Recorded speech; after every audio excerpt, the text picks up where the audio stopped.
Assalamualaikum warahmatullahi wabarakatuh.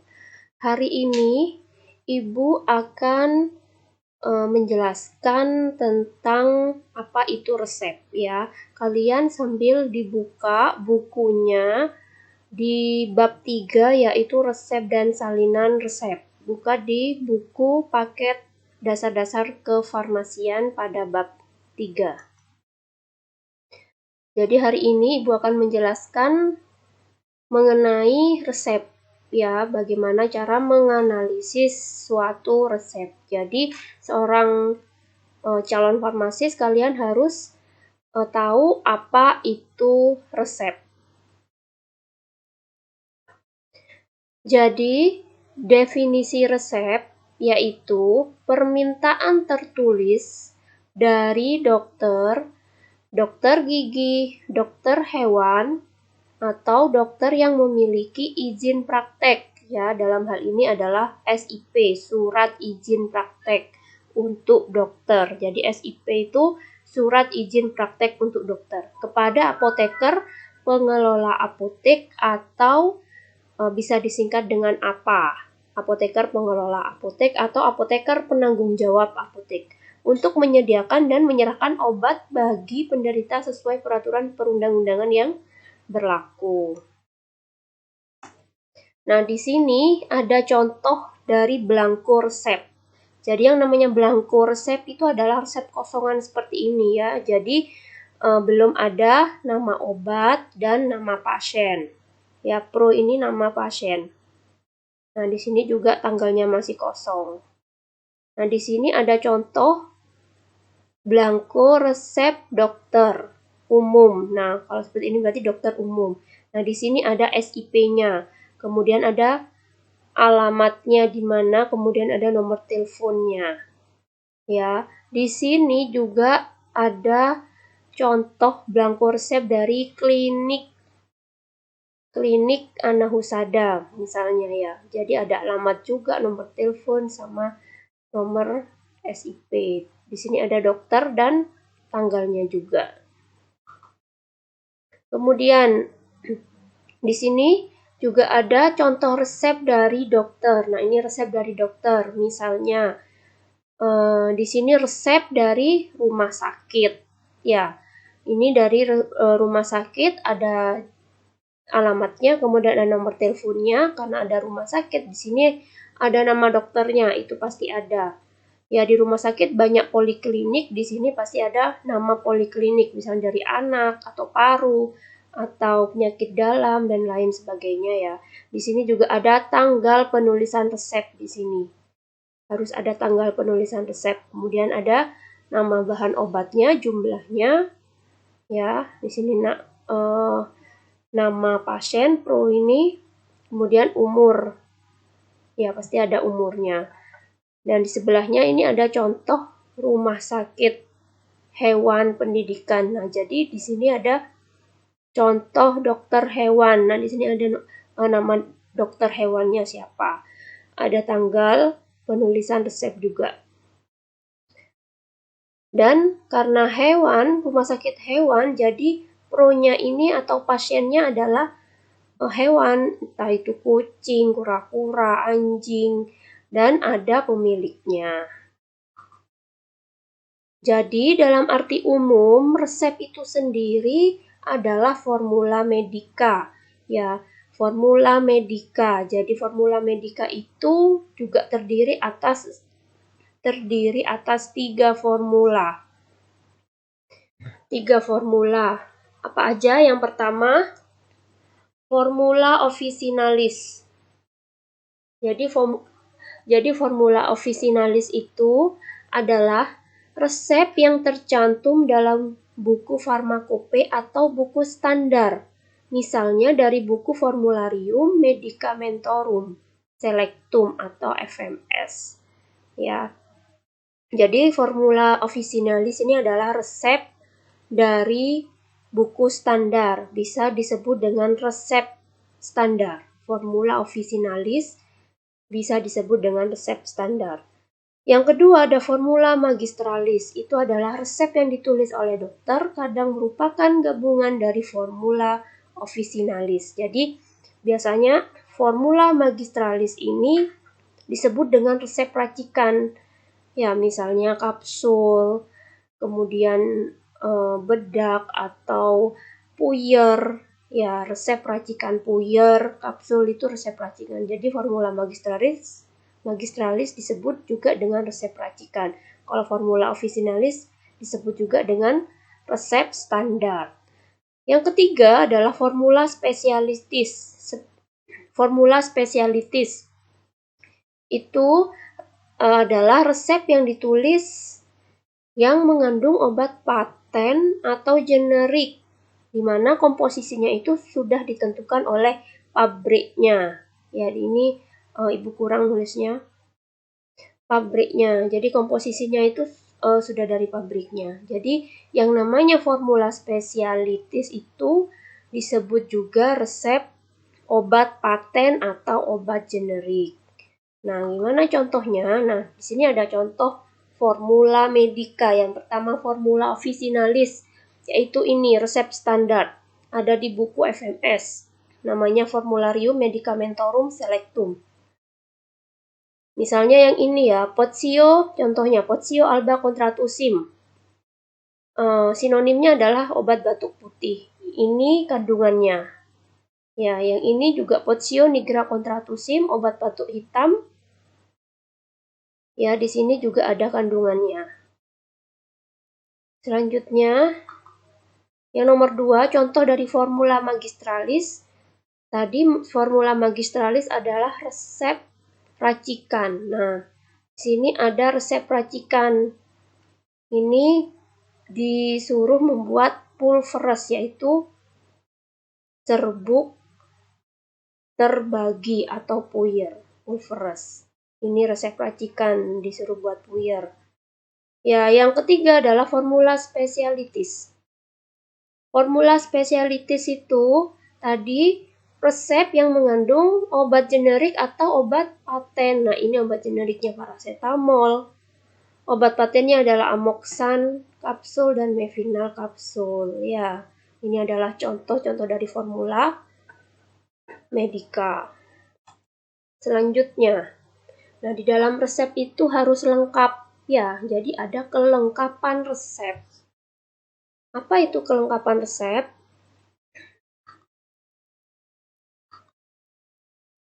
Oke, Ibu ulangi ya. Jadi di dalam penulisan resep itu harus ditulis dengan lengkap ya, harus ditulis dengan lengkap. Jadi apa saja bagian-bagian resep atau kelengkapan resep? Yang pertama di sini harus ada nama dokter, alamat, nomor izin praktek dokter. Ini ada nama dokter, alamat, dan nomor izin praktek dokter atau surat izin praktek dokter. Selanjutnya ada tempat dan tanggal penulisan resep. Ini tempat dan tanggal penulisan resep. Setelah itu, nomor 3 ada tanda R garis miring. Ini namanya resipe. Ya, tanda buka dalam resep yaitu R garis miring. Artinya ini resipe, ambillah ya tandanya ini. Selanjutnya ada nama obat dan jumlah obat. Sudah pasti ya, ada nama obat dan jumlah obatnya. Kemudian ada cara pembuatan. Selanjutnya ada aturan pemakaian obat. S3DD Pul 1 ini aturan pemakaian obat. Kemudian ada paraf atau tanda tangan dokter. Ya, ini seperti ini nih paraf atau tanda tangan dokternya. Yang ke-8 ada nama pasien, umur, dan alamatnya. Ya, jadi misalnya ini Wiranto ini kalau tidak ada umurnya berarti ini Tuan Wiranto, berarti umurnya dewasa.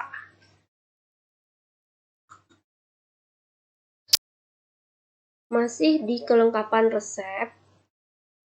Jadi di sini ada kelengkapan resep menurut klasifikasi ya menurut klasifikasi nama atau bahasa Latinnya. Di sini ada inscriptio, ya. Jadi yang pertama itu kelengkapan resep itu harus ada inscriptio. Apa itu inscriptio? Itu adalah data mengenai dokter yang menulisnya. Jadi ada nama dokter, ada alamat. Alamat ini maksudnya alamat prakteknya ya. Kemudian ada SIP-nya atau nomor izin praktek dokternya, dan ada tempat, ini tempat sama tanggal penulisan resep. Ya, ini harus ada di dalam resep. Jadi kalau resepnya tidak ada tanggal dan tempat penulisan resep, ini berarti resepnya tidak sah, ya, tidak bisa dilayanin karena tidak lengkap. Ya, yang pertama adalah inscriptio. Ini inscriptio. Kemudian yang kedua adalah invocatio. Invocatio itu adalah tanda buka dari resep, yaitu R besar garis miring. Ya, ini R besar garis miring yang artinya yang kepanjangannya itu adalah resipe, artinya ambillah. Ini resipe artinya ambillah. Jadi disuruh ambil paracetamol, CTM tablet, gliseril guaiacolas, ephedrin HCl, ya. Harus ada invocatio, ini tanda resep. Kemudian selanjutnya harus ada prescriptio. Jadi yang namanya prescriptio itu adalah nama obat, ini nama obat dan jumlahnya, jumlah dari masing-masing obat. Paracetamol berapa, CTM berapa, gliserilnya berapa, ephedrinnya berapa, ya, ada jumlah dari masing-masing obat dan namanya, itu namanya prescriptio. Selanjutnya ada ordinatio. Ordinatio itu ini MF Pulv numero 12. Ya, ini adalah cara pembuatan. Dan ini adalah singkatannya. Jadi kalian harus hafal yang namanya singkatan bahasa Latin yang ada di resep, karena dokter itu menulisnya dengan singkatan bahasa Latin. Ya, nanti akan Ibu jelaskan untuk singkatan bahasa Latinnya.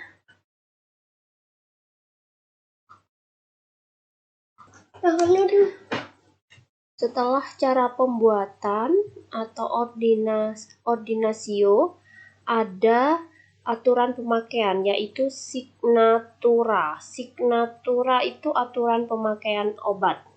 Yang mana yang ini S3DD Pulv 1.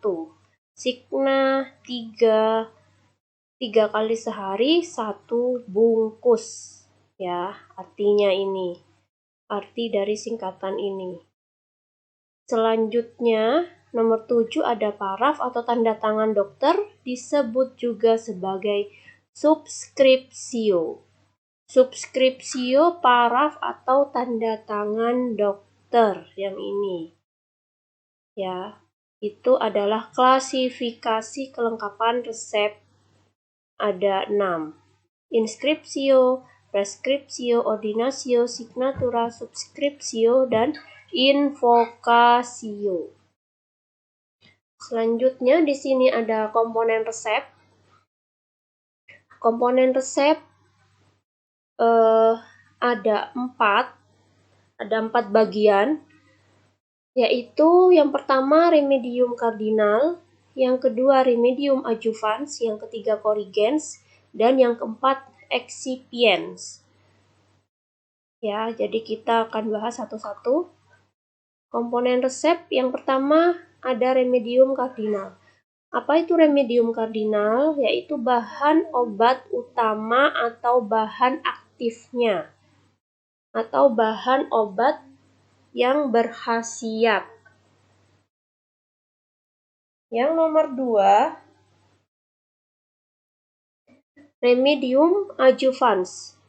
Remedium adjuvans itu adalah bahan obat yang membantu menambahkan khasiat dari bahan obat utama. Ya. Remedium adjuvans itu bahan obat yang membantu menambahkan khasiat dari bahan obat utama. Yang ketiga adalah korigens. Korigens ini zat tambahan yang digunakan untuk memperbaiki warna, rasa, dan bau dari obat utama. Ya, namanya korigens. Ada banyak macam korigens. Sini ada 5, ya. Yang pertama yaitu korigens action. Apa itu korigen action? Korigen action itu untuk memperbaiki kerja zat berkhasiat utama. Korigen action adalah untuk memperbaiki kerja atau efek obat utama. Korigen action.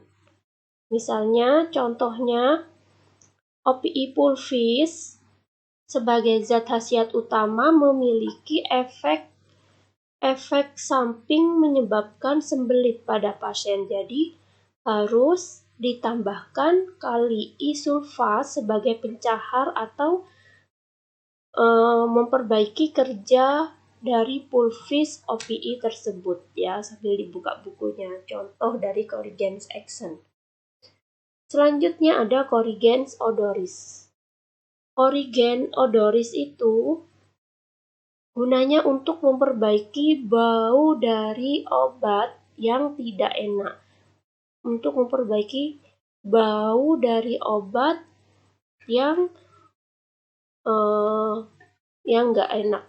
Ya, contohnya misalnya oleum cinnamomum. Oleum cinnamomum itu adalah minyak kulit kayu manis. Jadi biar baunya tertutupi, ditambah dengan oleum cinnamomum. Jadi baunya seperti kulit kayu manis. Ya, namanya korigen odoris. Selanjutnya ada korigen saporis di sini. Apa itu korigen saporis? Korigen saporis itu untuk memperbaiki rasa obat yang tidak enak.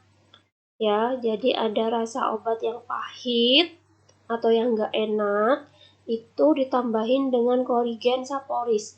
Contohnya adalah sirupus aurantii. Jadi sirupus aurantii itu gunanya untuk memperbaiki rasa obat. Ya, jadi manis.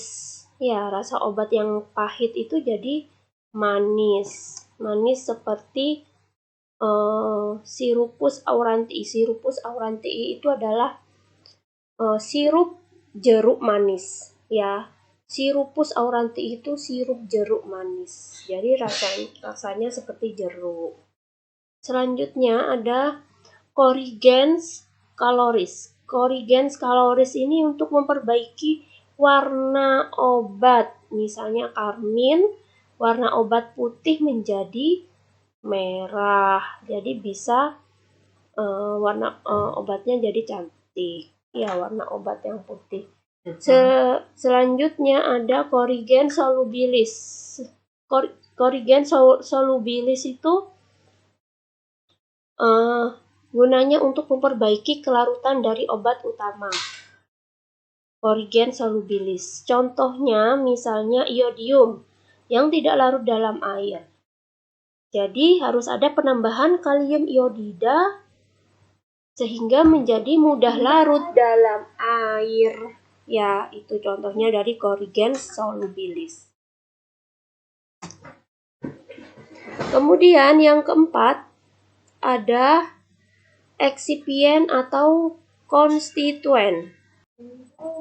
Eksipien atau konstituens atau vehikulum.